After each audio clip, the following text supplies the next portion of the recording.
I feel for so much of my life, I had taken on this idea that I had to be a certain way in order to get love and acceptance.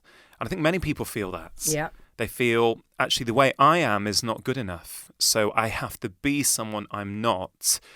And actually, it's really, really toxic on many levels. One way that I think we don't realize it's toxic is if you show up as someone other than you and you get validation for that version of yourself, now you've got a big problem because there's a fake version of you that's getting love and attention, right? So you've created the way I think about it is you've created this like fault line in your being and who you are. There's who you are and there's who you are being. And the wider that gap gets, the more frustration you're going to have in your life, the more compensations you're going to have. It's going to affect your health, your happiness, your relationships, how you feel about yourself. And also, as a doctor, where's my bias here? My bias is actually that's affecting your behaviors. Right? You're coming in to see me as a patient with anxiety, right? Okay, great. Let me try and help you understand that. Let's try and figure out where is that coming from in your life. And actually, I've gone through a process over the last few years, with my medical hat on, of thinking, okay, what's the root cause of this patient's complaints? What's the root cause? And I've said for many years it's lifestyle, right? I've said that 80% of what we see as doctors, me as a GP, is in some way related to our collective modern lifestyles. That's not me putting blame on anyone. That's me saying, hey, look, life is tough. Yeah. There's pressure, there's stress. We're having all kinds of pressure at work. It's never been easier to eat pretty crappy foods that's very, very tasty as it is now. We're sleep deprived. We don't have time to nurture our relationships. We've moved away from family and friends, right? There's all kinds of pressures, but nonetheless, the way we're living is leading to the bulk of the symptoms I think we as doctors now see. And actually, one pill for every ill just frankly doesn't work very well in those cases.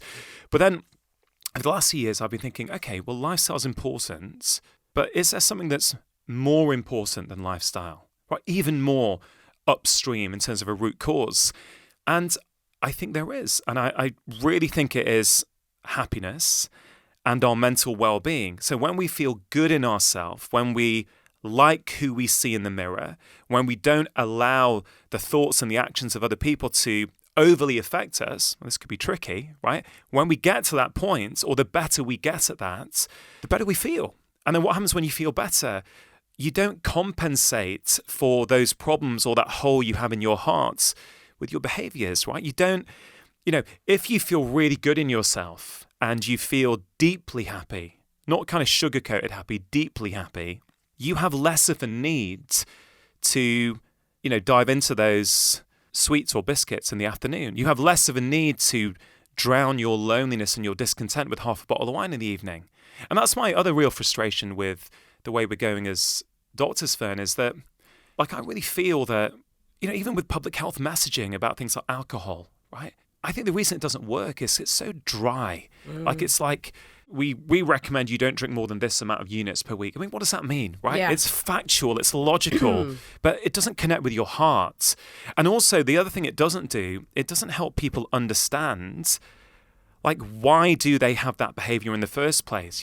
January is a classic time for this, right? Everyone can give up anything they want for 2 weeks in January. Whatever you want, 2 weeks, no problem. But then bit by bit, it creeps back in because you've tried to use willpower to solve a problem that's come from an underlying feeling of lack in some area in your life, right? And so we've got to really understand, all of us, myself included, that our behaviors, they all serve a purpose. They all serve a role.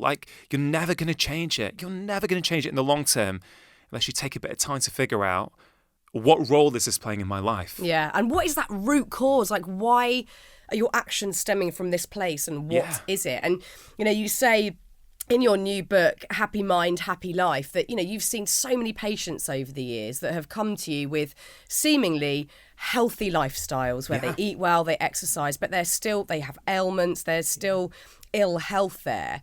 And the conclusion is that there's this lacking or this feeling or a hole that they're trying to fill. Does happiness and I mean like true happiness, you talk about core happiness, does that always equal health? That's a great question. Does it always equal health? I don't think I can say it always equals health. I don't think I can say definitively 100% of the time for every single person that will equal health. Of course, there are some genetic things that may predispose you to certain things, just to be super clear. But regarding the lifestyle-driven illnesses and complaints that many of us are suffering from, I would say it will definitely improve your health. Wherever you currently are, if you can improve your levels of core happiness, if you can improve your mental well-being, I actually think it will absolutely lead to better physical health in the majority of cases.